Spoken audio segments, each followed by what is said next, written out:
정말 처참하게 느껴지 없고 아무것도 없는 거, 그냥 간장이 요만큼 있는 거, 그게 눈에 보이는 거. 난 딱 그 현장을 보는 순간에 엄마가 먼저 죽었구나.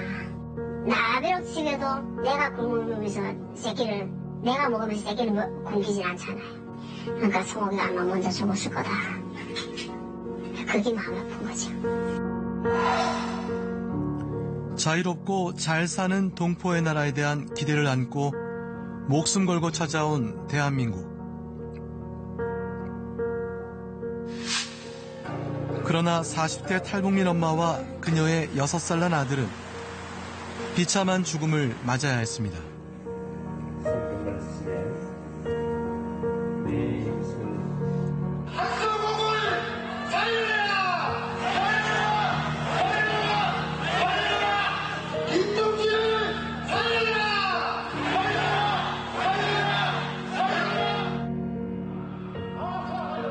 언론들은 한씨 모자가 복지 사각지대에서 아사, 즉 굶어서 숨졌다고 보도했습니다.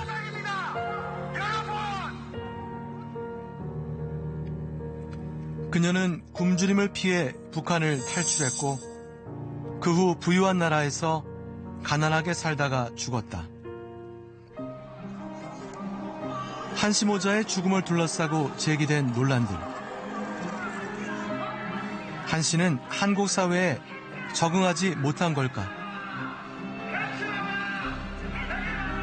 괜찮았어요. 걔는 모르는 거 아니에요. 알아요. 네, 뚱뚱했어요.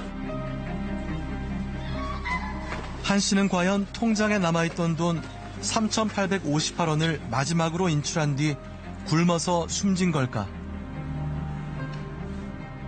여러 가지 복합적인 상황들이 함께 작용을 하면서 우리 한성옥 씨가 그런 극단적인 선택을 했을 수도 있고, 경제적인 이유 하나만 가지고는 설명할 수 없는 여러 가지 부분들이, 요소들이 있지 않나 이런 생각.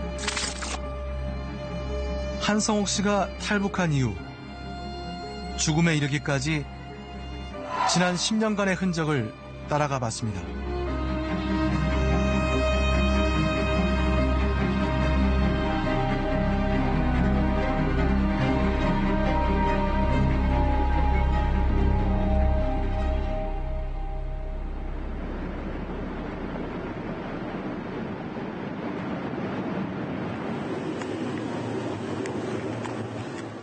차량 한 대가 겨우 지나갈 만한 좁은 도로.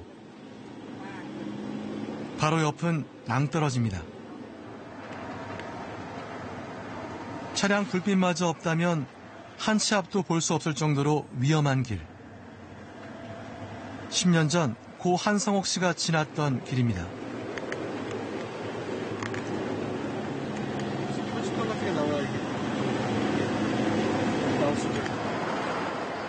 태국 치앙마이에서 동북쪽으로 530km 밤길을 달려 도착한 이곳은 라오스 북부의 마을 무앙싱.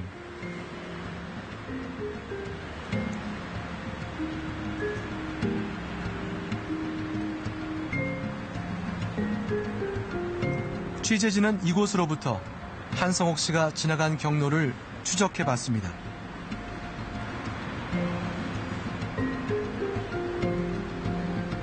(2009년) 한성옥 씨의 한국 탈출을 도왔던 김용화 씨가 취재진과 함께했습니다. 김 씨 역시 탈북민으로 지난 2003년부터 탈북민들의 한국행을 도왔습니다. 무앙싱은 라오스인, 중국인, 그리고 고산지대 부족들이 어울려 사는 곳입니다.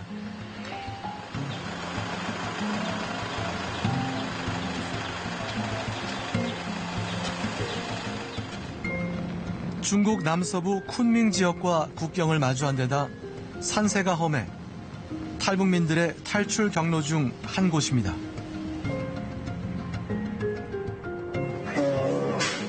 라오스 국경 넘는 데가 있습니다. 군민인가 그거 넘어가는 그 길이 이제 얼마나 힘들은지 모르겠어요. 제가 시위를 도와 이제 개표를 했을 때니까 그냥 가만히 있어도 숨 쉬기조차 어려웠었는데. 마을에서 차를 타고 동쪽으로 10km만 가면 라오스와 중국의 접경 지역입니다.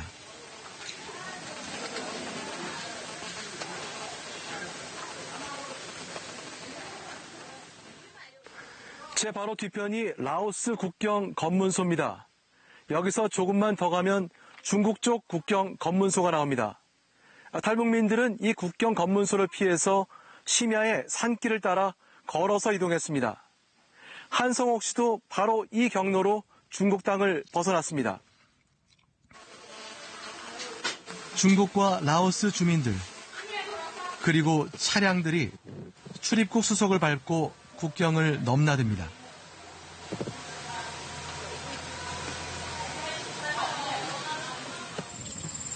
우리가 아는 국경의 긴장감과는 거리가 먼 평화로운 모습입니다. 그러나 탈북민들은 잠시도 긴장을 늦출 수 없습니다.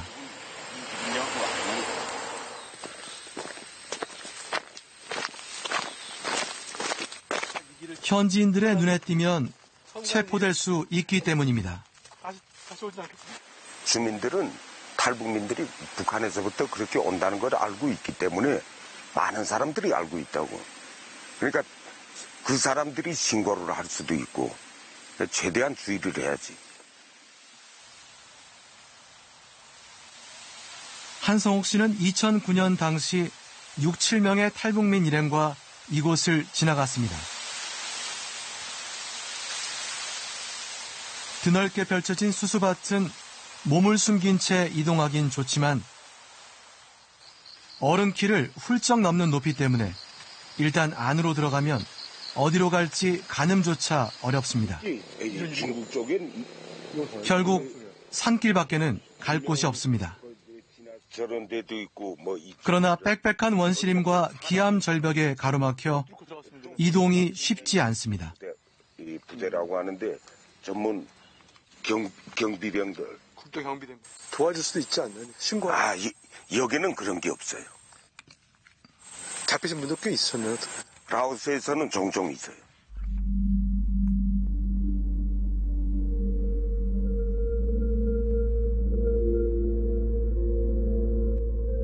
(4년) 전 가족과 함께 탈북한 20대 여성은 이 산속을 이동하다 길을 잃은 적이 있었습니다. 열대 지방이다 보니까 나무잎이 엄청 컸는데 이게 진짜 사람인 줄 알고 막 저기 사람 있다고 막 그러는 거예요. 그래서 당황해서 봤는데 나무잎이더라고요. 근데 너무 걱정을 많이 하셨던 것 같아요. 아빠랑 엄마는 괜찮은데 자식들이 그렇게 되면 안 되니까 노예도 나중에 되니까 막 그런 데도 못 가라고 하면서 그냥 좀 과장님들 들으면서 그러다가 그래서 막 같이 앉아서 울면서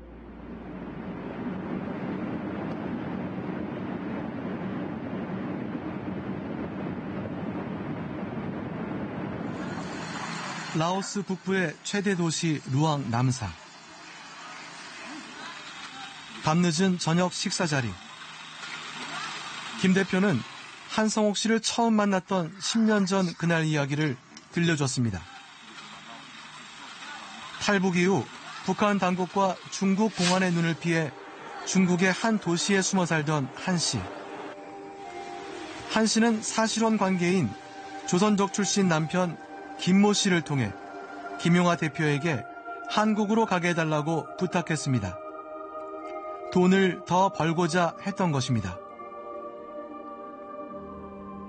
내가 이 다른 사람보다 기억이 조금 더 남는 게 한성옥이가 한경 남도 쪽, 함흥 쪽 여자기 때문에 그래 저도 또 함흥철도 안전부에 있었고 걔가 나를 만날 때 30대 초반인데 나는 40대로 봤다고. 이 손을 보니까 너무 험악하고. 한 씨 혼자 떠나는 여정이었습니다. 짧은 시간 내에 남편을 돌려보내려고 하니까 부탁을 많이 하더라고요. 그때도 야, 뭐 죽으려고 하는 것도 아니고 한국 가서 당당하게 여권을 가지고 내가 찾아와서 얼마든지 데려갈 수도 있고 만날 수도 있다. 보여주기 위해서 김 씨는 이날 생이별을 했던 한 씨 부부의 모습을 기억했습니다. 우리는 행사를 해도 어떡하지? 그리고 남편하고 그때도 떨어지는 게 참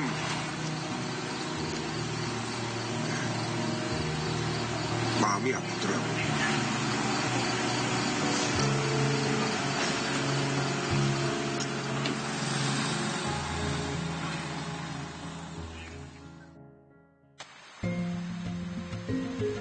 라오스와 태국 두 나라의 국경인 메콩강.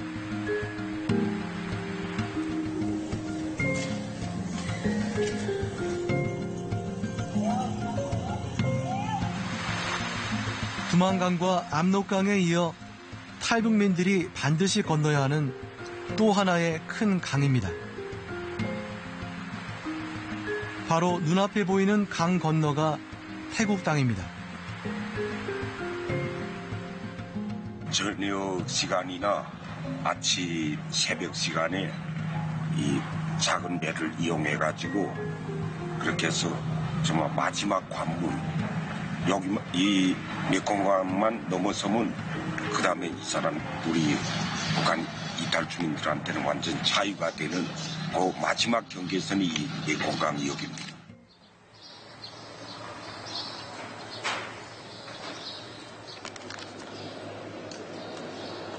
한성옥 씨가 배를 타고 몰래 건넜던 그 길. 취재진은 국경 검문소를 거쳐 태국으로 갔습니다.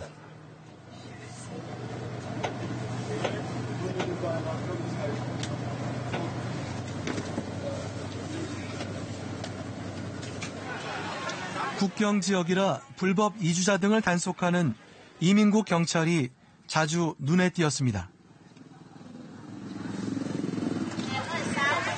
하지만 태국에선 탈북 도우미의 도움 없이도 안전합니다.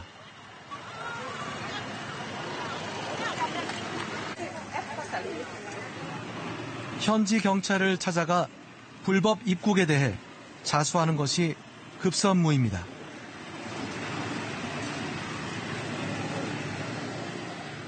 여기 경찰서를 경찰서를 알려주세요. 아니면 이민국 이 경찰서를 가르쳐 주세요. 간단하게 종이 쪽지에다 써가지고 태국말로 중국 국경을 넘을 때부터는 다 써줍니다.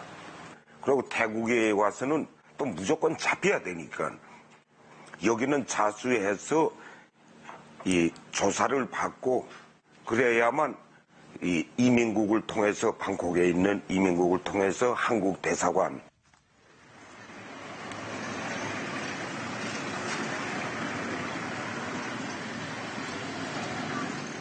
취재진은 태국 현지 경찰서를 찾았습니다. 매년 많은 이민자가 거쳐가는 지역이지만 탈북민 얘기가 나오자 답변을 피합니다.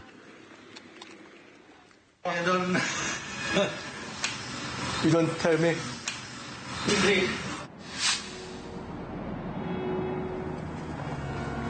탈북에 이어 중국과 라오스, 태국을 거쳐 한국에 오는데 걸리는 시간은 30여일. 고 한성옥 씨는 그 30여일간 생명을 위협하는 위험과 절망, 가족과도 떨어진 고독감을 견뎌야 했습니다. 그리고 끝내 한성옥 씨는 꿈에도 그리던 한국 땅을 밟았습니다.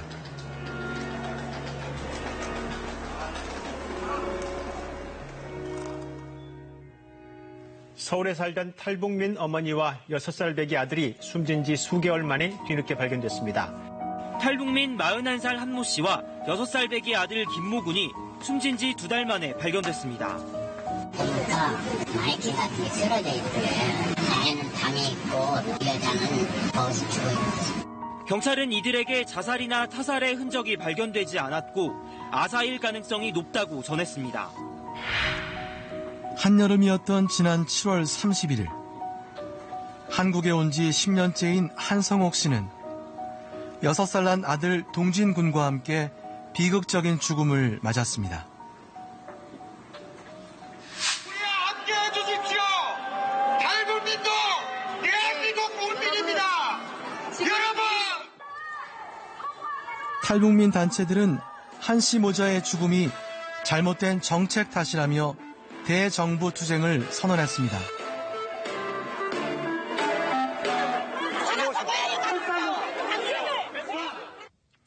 국내 언론들은 기초생활수급 신청을 했던 한 씨가 중국에 가서 이혼 증서를 떼오라는 공무원의 말에 낙담해 신청을 포기했고 결국 지난 5월 통장에 남은 마지막 예금인 3,858원을 인출한 뒤 끝내 굶어 숨졌다고 보도했습니다.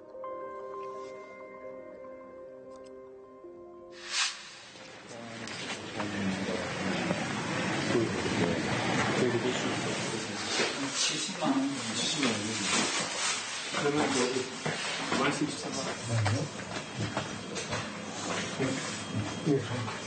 네. 누우면 발을 겨우 뻗을 정도로 비좁은 방. 그러면은 이거 좀 있다고 그러면 솔직히 말하면 사람이 죽음에 들어가는 간섭인 거 항상 그런 생각이 머릿속에서만 들어가니까. 한성옥 씨보다 1년 늦게 한국에 온 탈북민 박 씨가 사는 곳입니다. 17년부터 18년 그때 이후로 계속 비었어요? 아니면 그 자리대로? 직장으로 방랑하면서 고시원들만 거의 고시원의 한 70%는 고시원에서 사는 것 같아요. 원룸에서도 좀 잠깐씩 살고 그렇습니다. 한국에서 4년제 대학까지 졸업했지만 취업 후 경쟁 사회의 벽은 넘지 못했습니다. 회사에 이제 뭐 1년 넘게는 못 보고 6개월과 3개월 사실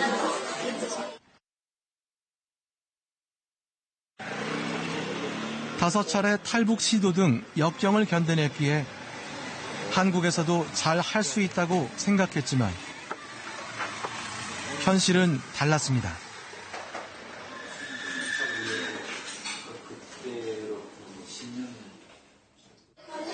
월세 하루 짓을 하고는 안 되고 어떤 고난이 와도 이겨낼 수 있다고 생각했는데 또 사람이 생각하는 것이하고 또 역시적인 또 의지가 틀린 것. 북한에서는 듣도 보도 못했던 부동산 사기도 당했습니다. 감천집 명도 3천만 원 매출은 한 3,700만 원 정도. 저는 그 집에 가보지도 못했습니다. 네, 정상적으로 일할 수도 없는 상황이고 지금 신용불량 화가 됐습니다. 사회를 모르는 것도 있지만 제일 가까웠던 지인이 소개를 해주니까 그 믿었던 나머지 그렇게 됐던 거죠.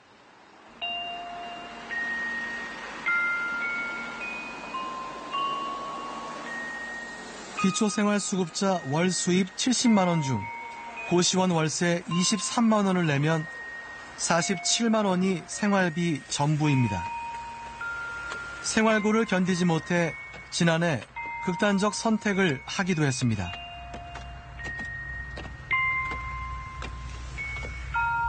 제가 그냥 강에 가서 떨어지려고 했는데 도중에 이제 약에 취해서 그냥 쓰러졌으니까 가다 보면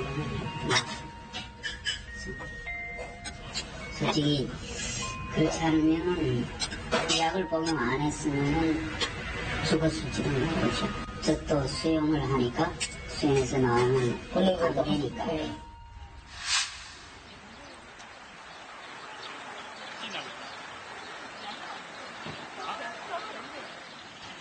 남한 사람들은 탈북민 대부분이 굶주림을 피해 탈북했을 거라고 생각합니다. 한국에 와서 굶주리지 않고 자유까지 얻었다면 충분하지 않냐고 생각합니다. 그러나 서울대학교 통일평화연구원이 매년 탈북자 100여 명에게 실시한 설문조사 결과를 보면 잘못된 선입견임을 알 수 있습니다.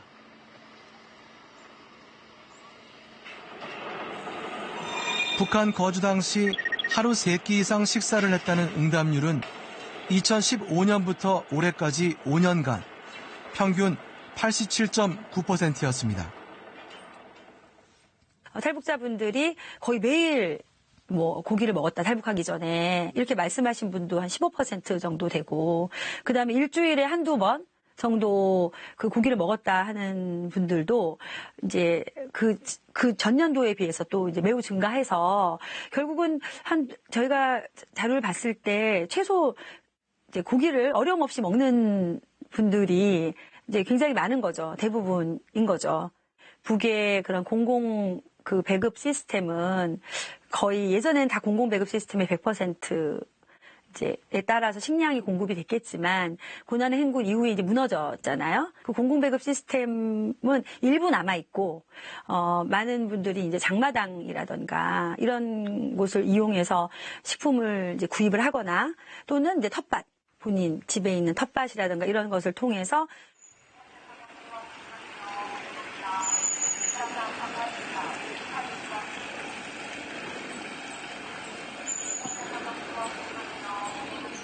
지난달 한 탈북민 선교 목사가 중국의 투먼에서 두만강 건너편인 북한의 남양 노동자고를 촬영한 영상입니다. 작물을 수확 중인 농민들의 모습이 보입니다. 수확한 작물을 옮기기 위해 여전히 소 달구지가 쓰입니다.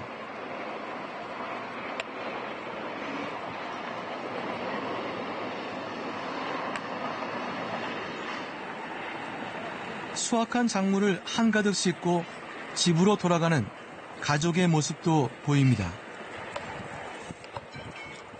가족 단위로 배추무 같은 것을 수확해서 달구지 싣고 가는 걸로 보여졌습니다. 아마 김장용으로 가져가는 것 같습니다. 국경지대에서는 먹는 거는 어느 정도 좀 해결된 것 같기도 하고 그런 것 같습니다.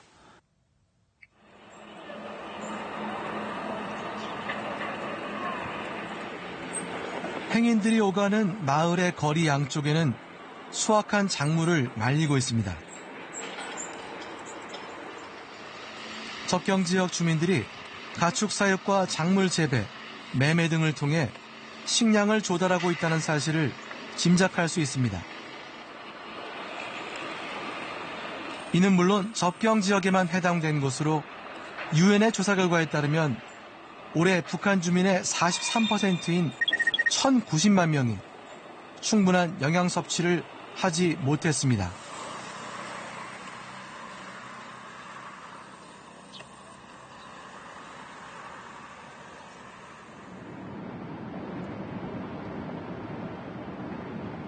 서울대의 또 다른 설문조사 결과는 탈북민들이 북한에서 했던 고민들이 남한 사람들의 예상과는 많이 다름을 보여줍니다.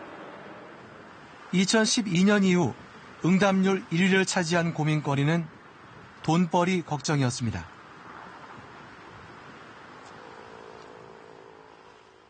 전체 북한 주민들보다는 나은 분들이 많이 넘어오지 않나. 최근 들어 1년에 한 1,000명 정도씩 오시는 분들의 경우에는 탈북하는 어떤 동기라는 거가 예전에 90년대 말이나 2000년대 초까지만 해도 배고픔을 피해서였다면 지금은 꼭 배고픔을 피해서 오시는 것 같지는 않거든요.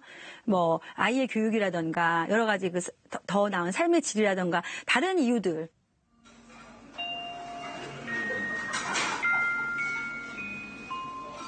한국을 천국으로 생각하고 탈북을 했다는 박 씨. 그는 지금 어떤 생각을 하고 있을까요? 내가 생각했던, 북한에서 생각했던 것만큼은 그런 나라가 아니고 천국이라고 말하기는 한성옥 씨 역시 돈을 벌기 위해 또 자유롭고 행복한 삶을 위해 한국에 왔습니다. 2009년 가을 32살의 한 씨는 탈북민 정착 지원 기관인 하나원에 입소합니다. 당시 하나원 교회 담임 목사는 한 씨를 기억하고 있었습니다. 첫 입소한 첫 주일날 예배 끝나고 이렇게 기념 촬영을 했습니다. 저희가 그래서 본인한테 하나씩 나눠줬는데 이 자매가 이제 이 사진을 10년 가까이 간직하고 있어요. 이 사진이 없었으면 아마 그 영정사진도 없었을 거예요, 아마. 사진을 찍은 날짜는 2009년 10월 25일. 의욕에 넘쳐 보입니다. 숨진 한 씨의 집안에서 발견된 몇 장 안 되는 사진 중 하나가 바로 이 사진이었습니다. 그러니까 외향적인 성격보다는 내면적인 강한 성격이었고 얌전하게 또 조용하게 적응 교육 받고 신앙생활하고 미래를 아마 계획했던 그런 상황이었다고 생각합니다. 그때만 해도.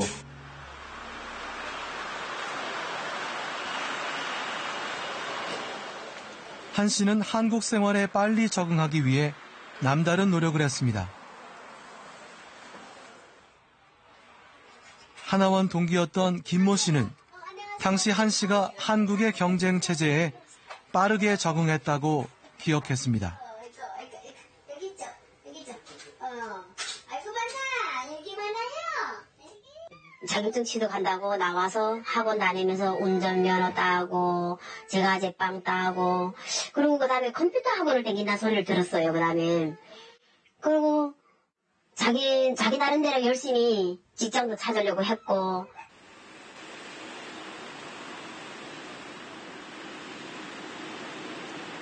하나원을 퇴소한 한 씨가 처음 취업한 곳은 카페였습니다. 저희 그 인사기록상에는 2010년 3월부터 해서 2011년 4월까지 이쪽 저희 생협에서 근무하셨던 걸로 기록이 나와 있습니다. 정규 직원은 아니시고 근로계약이는 기간제 직원입니다. 카페 운영업체는 한 씨가 탈북민이라는 사실을 아는 직원은 없었다고 했습니다. 취재진은 당시 한 씨와 친하게 지냈던 직원 한 명을 어렵게 만날 수 있었습니다.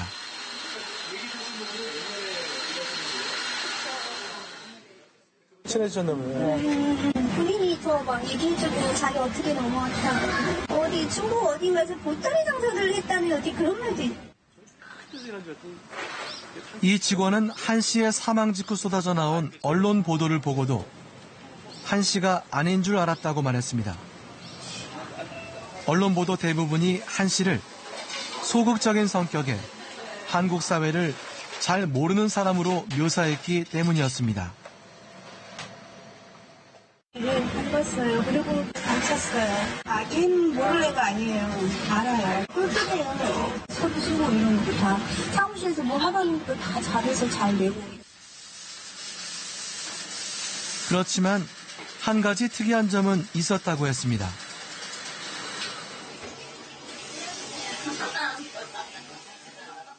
찾아오신 분들이 있으면 얘기를 안 했어요. 이렇게 지나가면서 보기만 했지. 얘조차도 그 사람들하고 대화하지 않았어요. 우리 담당 형사분들하고 내 담당 형사분하고 성원 담당 형사분하고 같이 우리 셋이서 커피 마시러 갔어요. 갔는데 그 안에 사람들한테는 북한 사람이란 말을 안 했던 것 같아요. 좀 조심성이 있었던 거지요. 자기에 대한 거부감을 느낄까봐. 뭔가 한국 사람이니까. 그리고 우리가 딱 갔는데 좀 경계하더라고요. 왜 왔냐는 식으로.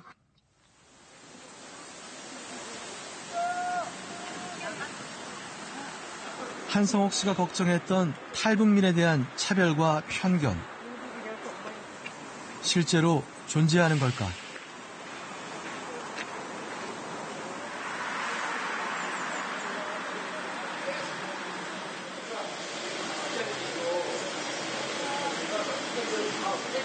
없네요. 그렇죠. 여기까지는 틀리면 안 되지. 그게 자, 그럼 탈북 청소년들을 위한 대안학교인 여명학교. 확인하면서 보도록 하겠습니다. 자, 일단 내 이발에 100점 맞은 애들이 2명이나 있다는 거예요. 내가 채점하면서 취재진은 이름과 얼굴을 공개해도 된다고 허락해준 3명의 탈북 학생을 만났습니다.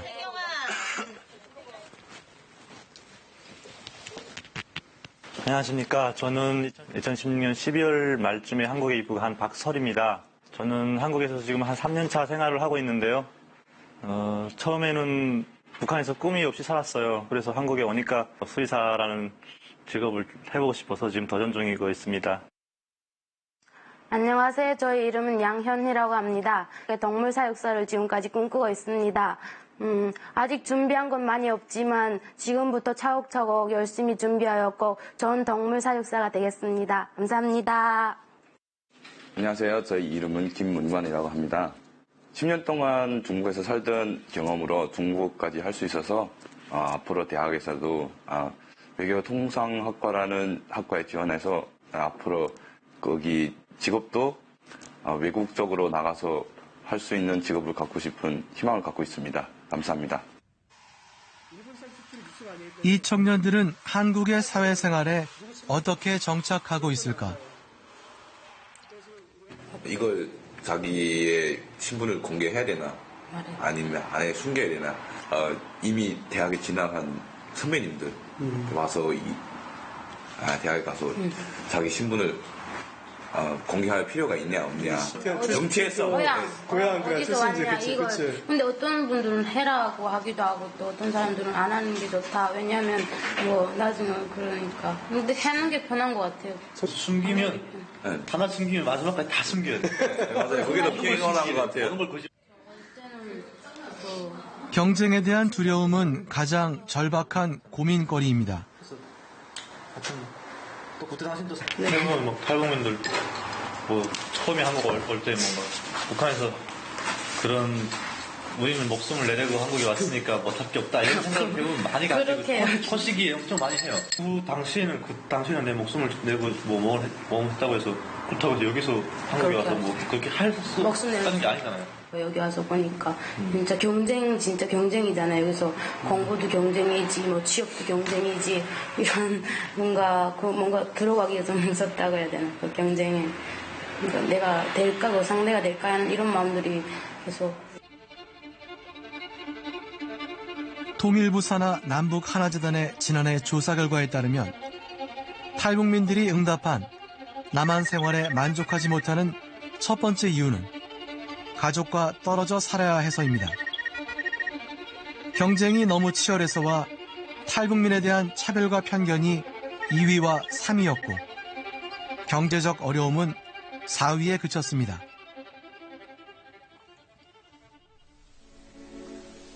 고 한성옥 씨 역시 가족들과 떨어져 사는 것이 가장 힘들었던 것 같습니다.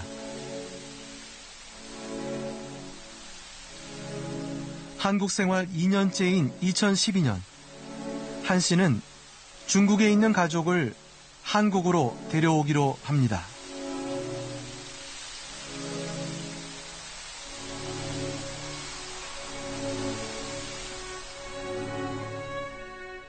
우리가 북한에서 건너와서 중국에서 만난 남편들은 솔직히 내가 좋아서 만난 남편은 아니에요.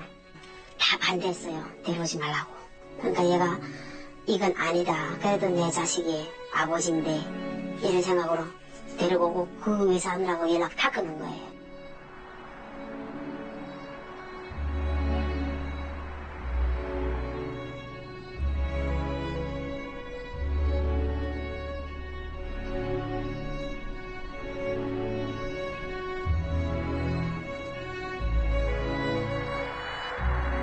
한 씨는 남편을 한국으로 데리고 오느라 모아둔 돈마저 다 쓴 것으로 전해졌습니다.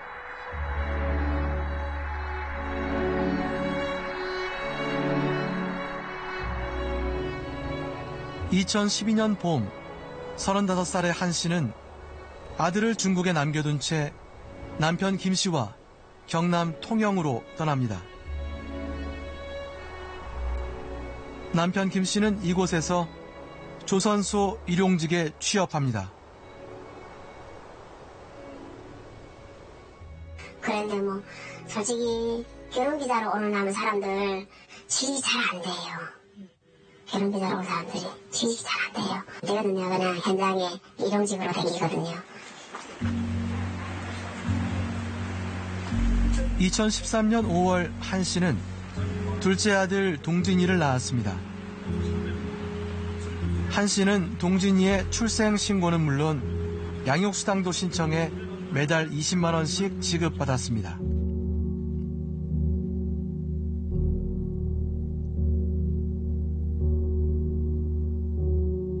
하신 기간 내에 뭐 양육수당 지원받다가 어린이집가는 보육료 지원받다가 그랬던 걸로 알고 있습니다.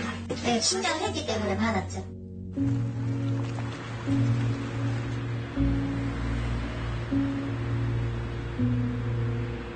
한성옥 씨 가족은 바다에서 멀지 않은 한적한 주택가의 원룸에서 살았습니다. 외지인이 많은 동네라 탈북민 가족은 눈에 띄지 않았습니다. 전에 여기 조선소 일하는 분들이 많았던 거죠? 그렇지요. 조선소 많은데 우리나라 사람 별로 없고 예. 중국 사람, 베트남 사람, 동서 아니.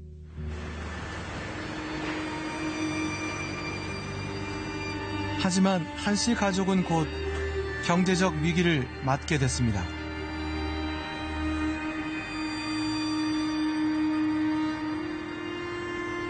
통영에 정착한 지 2년도 채 되지 않아 조선 산업의 불황이 시작된 것입니다. 한 씨 가족에게도 불행의 시작이었습니다. 요 근방에 있는 조선업체가 이제 하나는 완전히 이제 생산이 돼버렸고, 그 여기에 두 개가 있는데 일감은 없는 걸로 제가 알고 있습니다. 반도 운행은 안 하는 걸로. 남편 김 씨도 일자리를 잃었습니다.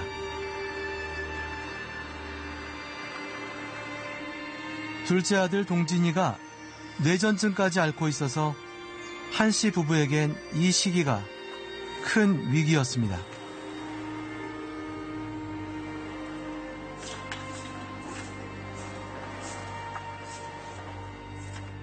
먼저 적응한 사람들, 여성들 같은 경우는 아무래도 일자리도 더 많이 있는 편이고 적응 속도도 더 빠른데 남성들은 그거를 못 따라가다 보니까 그 사이에 이제 간극이 생기면서 이제 그런 불만, 적응하지 못하는 거에 대한 불만이라든가 자신의 어려움이나 스트레스 같은 것들이 이제 가족 안에서 다른 사람을 향해서 폭발을 하기도 하고 또 그게 이제 공격으로 나타나기도 하고.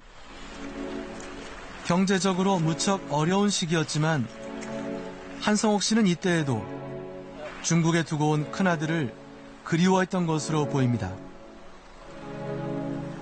취재진은 한 씨가 통영에 살았던 6년여 동안 무려 10차례나 중국에 다녀온 사실을 확인했습니다. 당시 중국에 머물렀던 기간을 모두 합하면 2년 가까이 됩니다. 제가 아는 청년 하나는 중국에다 딸을 두고 왔었는데 하나 어렸을 때 저한테 가끔씩 그런 얘기해요. 그 딸이 너무 보고 싶다는 거예요. 그러니까 미치도록 보고 싶다고. 가족을 두고 온 사람들은 거의 다 그러지 않을까. 그러니까 말로는 우리가 공감한다고 하지만 실제로 피부로 동감하기는 쉽지가 않죠.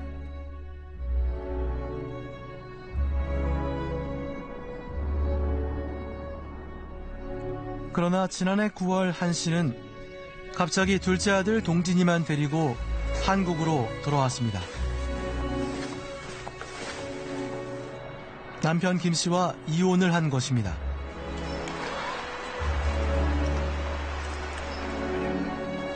통영이 아닌 서울 임대아파트로 돌아온 한 씨는 집 밖으로 잘 나가지 않았고 사람과의 만남을 피했다고 합니다. 경제적 어려움과 이혼, 여기에 큰아들을 중국에 남겨둔 채 뇌전증을 앓는 둘째 아들과 단 둘이 한국에서 살아야 했던 한성옥 씨. 어떻게든 어려움을 딛고 잘 살고자 했던 한 씨에게는 시련들이 한꺼번에 몰려온 것입니다. 북한의 가족을 남겨놓으신 분들, 중국의 가족을 남겨놓으신 분들, 이런 분들은 여기에 와서도 계속해서 북한과 중국과 한국의 삶이 동시에 이어지는 거죠.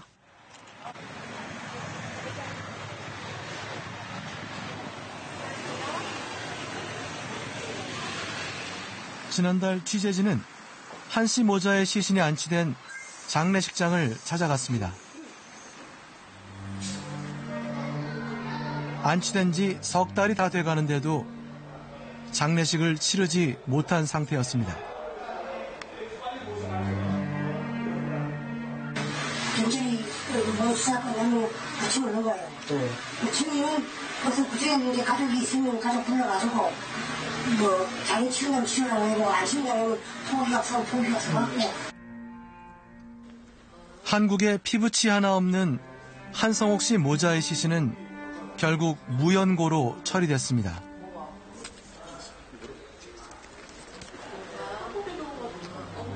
아들은 다르잖아요. 친구가 있어요. 친구도 인수를 안 하게 됐어요. 그래서 무연고로 처리됐어요. 시신 부검 결과 사망 원인이 명확하지 않다는 경찰의 발표에 탈북민 단체들은 비상대책위원회를 구성했습니다. 진실 규명과 재발 방지를 요구하고 있습니다. 결국 이 사건은 탈북민들이 최초로 조직화하는 계기가 됐습니다. 이 문제에 대해서 저희들이 정부에 요구하는 강력한 사안이 있습니다. 자, 이번 기회에 전국적인 탈북자 네트워크를 형성해가지고 하나된 탈북자 사회를 만들자. 그러려면 어떤 탈북자의 단일 조직이 필요하겠다. 정말 한성옥도 솔직히 말하면 우리하고 영위가 됐으면은 네트워크가 됐으면 안 죽습니다. 지금 3만 5천 명이지만 이게 뭐 10만 명, 20만 명, 30만 명 돼가지고 한 사회에 비록 사회적 약자라고 하지만 소수 집단으로 세력화가 됐을 때 이 모집단 사회와 어떤 관계를 가느냐, 긴장 관계로 가냐, 협력 관계로 가느냐가 우리 사회의 통합에도 중요하지만 장차 남북 통합에 우리 국민들의 자신감을 유지하는 데 아주 중요한 관건이라고 생각합니다. 취재진은 한 씨 모자의 사망을 둘러싼 당시 언론 보도들을 하나하나 짚어봤습니다.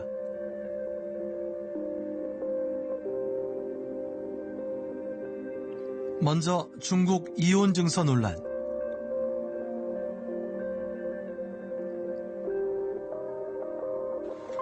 일부 언론은 공무원이 한 씨에게 중국의 이혼 증서를 떼오라고 요구해 한 씨가 기초생활수급 신청을 포기했다고 보도했습니다.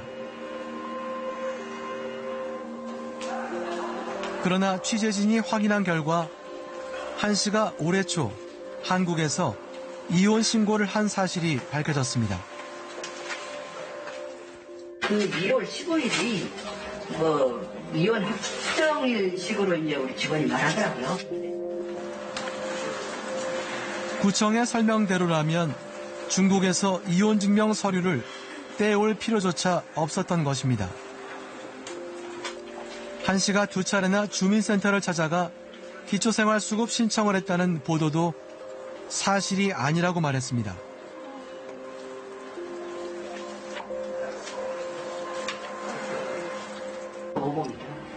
신청한 게 아니고 예를 들어서 이제 작년 연말에 2번 대통령에 그러니까 그 당시엔 단순 업무 처리로 왔습니다. 그러니까 예를 들어서 그 통장 계좌번호를 변경을 시켜달라. 아동수당. 그러면서도 복지 사각이 있었다는 비판에 대해서는 문제점을 일부 인정했습니다. 예를 들어서 아파트 관리사무소에서 동사무소나 또 뭐 이런 주변에 이분이 어렵더라. 진즉 빨리 알려줬으면 저희가 빨리 달려가서 조치를 했을 텐데 그 부분이 아쉽습니다. 아파트 관리 책임자인 서울주택도시공사는 서면 답변을 통해 한 씨가 개인정보 제공에 동의할 경우 긴급 복지 지원을 받을 수 있도록 주민센터 등에 연계를 해야 했지만 한 씨가 집에 없을 때가 많았고 관리사무소 직원이 관리비 연체 문제로 2차례 만났을 때에도 한 씨가 어려움을 호소하지 않았다고 변명했습니다.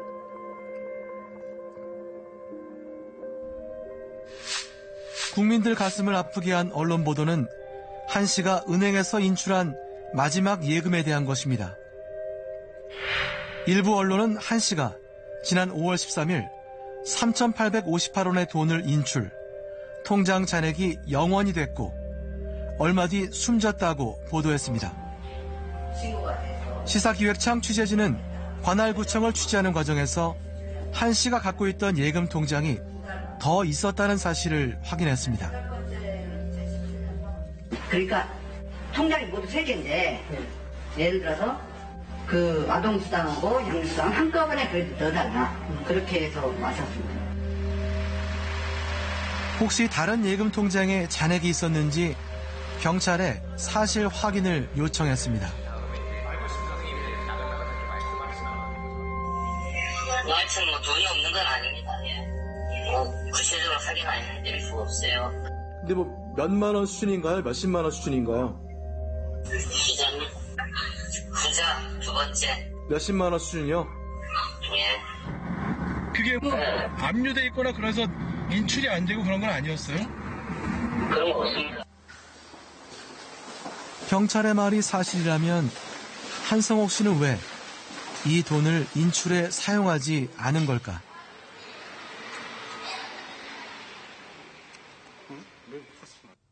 바로 갔더니 이 포리스 라인 딱 쳐놨더라고요.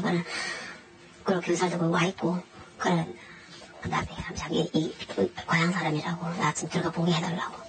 들어가 딱 보는 순간 아이들이 뛰어노는 거, 자기가 막 이렇게 건물까지 뛰어노는 거 이렇게 그런 걸 그려놨어요. 있는 거 다 그거 다 없어질 때까지는 자기는 굶으면서 예전에는 포기한다고. 예전에는 인생을 포기한다고 생각하는 그 시점부터는 자기는 굶으면서 애는 먹였을 거예요.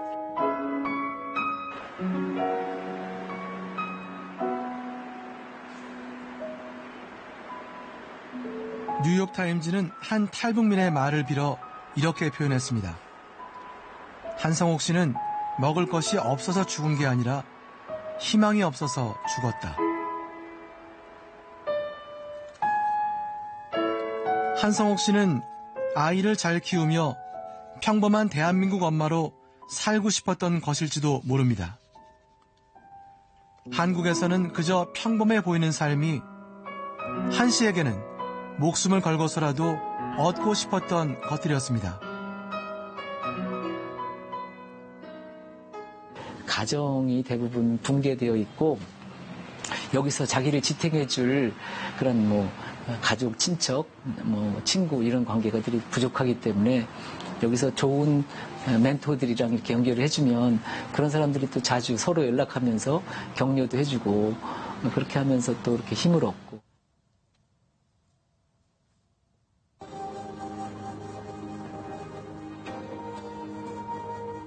엄마가 죽었고 그 상황에 이런 소박한 삶은 숨진 한성옥 씨만 꿈꿨던 것은 아닙니다. 이쪽으로 진로를 생각하고 있거든요.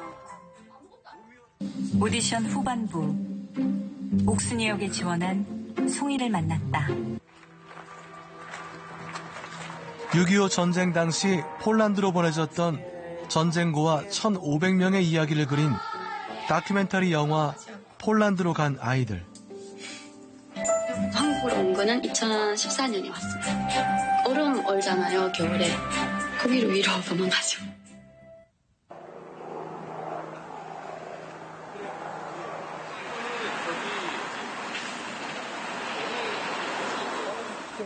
목숨을 걸었던 탈북을 영화 속에서 아무렇지도 않은 듯 밝게 말했던 이송 씨.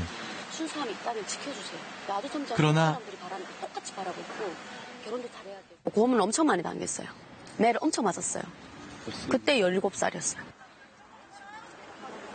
그녀 역시 탈북 직후 겪었던 고통들을 혼자서 감내해야 했던 또 한 명의 한성옥이었습니다.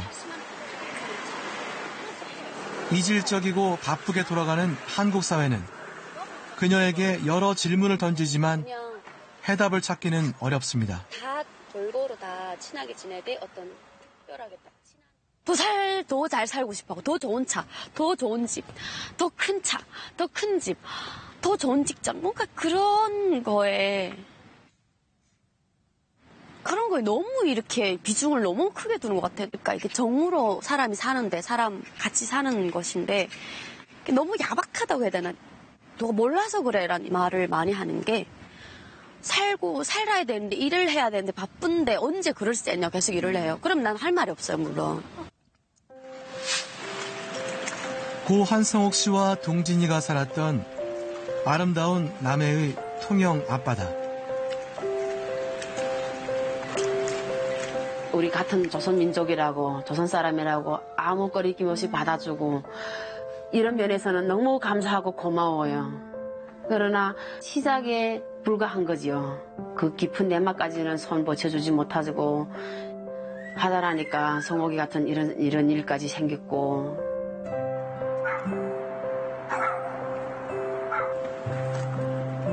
엄마와 아들은 이 바다에서 대한민국에서 사는 행복감을 잠시라도 느꼈을지 모릅니다.